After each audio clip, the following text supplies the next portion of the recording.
டே 50க்கான 2வது promo release பண்ணியிருக்காங்க. இன்னைக்கு நாமினேஷன் டே. அதனுடைய முழு ரிசல்ட்டை சொல்றதுக்கான ஒரு ப்ரோமோவா வரும்னு பார்த்தா ஏதோ இவங்க என்ன ரிவ்யூவர்ஸா இல்லை அனலைசர்ஸ்னு வச்சுப்போமா.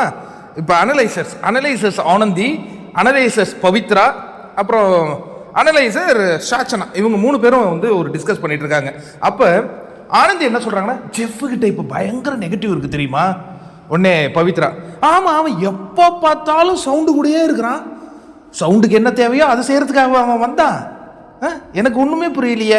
அதுவும் இப்போ வந்து வீடு வேற மாற்றி விட்டான்ல, அதே ஒரே பெட்டில் இவங்க படுத்துக்கிறது என்ன, ஒரே அந்த 4 பேருமே ஒரே இதுவாக இருக்காங்க, கவனிச்சிங்களா அப்படிங்கிற மாதிரி அவங்க பேசிக்கிட்டு இருக்காங்க. அதுக்கு அடுத்தது இப்போ ரஞ்சித் சார் அவரும் இங்கே ஒரு தப்பு நடக்குதுன்னா அதை சொல்லவே மாட்டேங்கிறாரு.